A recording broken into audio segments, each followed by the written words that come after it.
ఎలా ఉందంటే ఏం చెప్పను. అరటి తొక్క మీద కాలేసి కింద పడ్డం వల్ల అబ్బా, నడు లేవడం లేదు.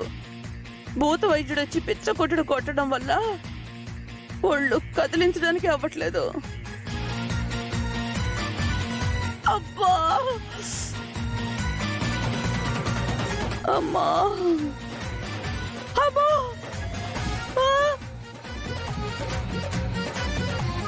బావగారు, ఏమైంది మా అక్కకి? కంగారు పడాల్సిందేమీ లేదు బావగారు. మీ అక్క ఒంట్లో కీళ్లన్నీ పట్టుకుపోయాయి, నరాలు బిగుసుకుపోయాయి. అయ్యో,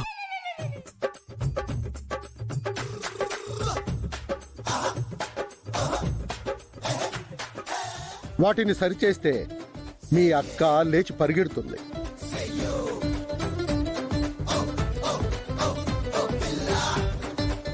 అమ్మలా లేచి పరిగెట్టడానికి ఎన్ని రోజులు పడుతుందన్నా?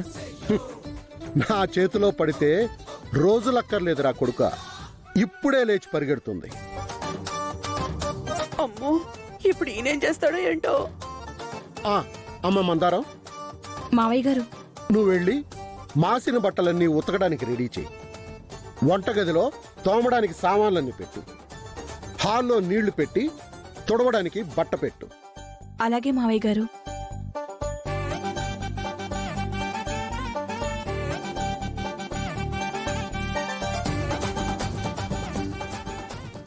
మమ్మీకి వైద్యం చేయాలంటే ఇల్లంతా శుభ్రంగా ఉండాలి అంటారు, అంతే కదా నాన్న? అవన్నీ ఇల్లు శుభ్రం చేయడానికి కాదురా, మీ అమ్మకి వైద్యం చేయడానికి.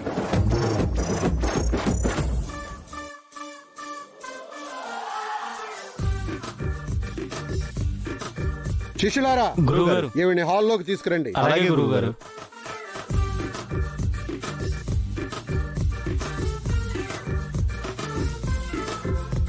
అమ్మో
అమ్మోయ్, ఇంక నా వల్ల కాదు, ఇక నా వల్ల కాదు. నువ్వు బాగా నడుస్తున్నావు మమ్మీ, నీకు బాగైపోయింది.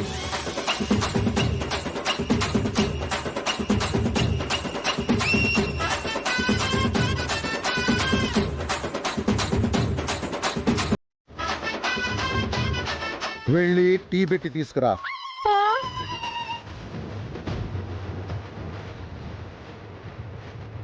వెళ్ళి టీ పెట్టి తీసుకొచ్చి అందరికీ ఇవ్వు.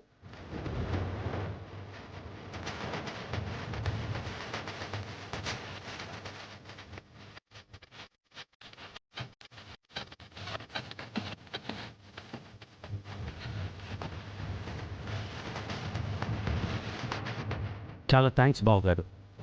ఇవన్నీ మాకు తెలియక ఏవేవో అనుకున్నాం. పాపం మా అక్కని అనవసరంగా కష్టపెట్టాం. తప్పులేదు బావగారు. ఇలా కష్టపెట్టడం వల్లే ఈ విషయం నా వరకు వచ్చింది.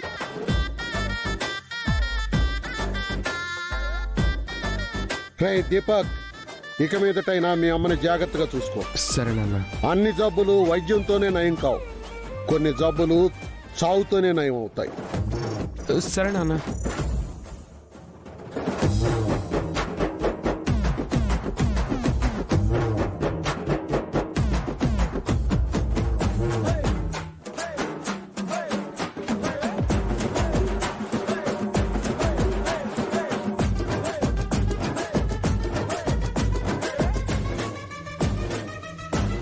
ఆగా, అందరికీ ఇవ్వు.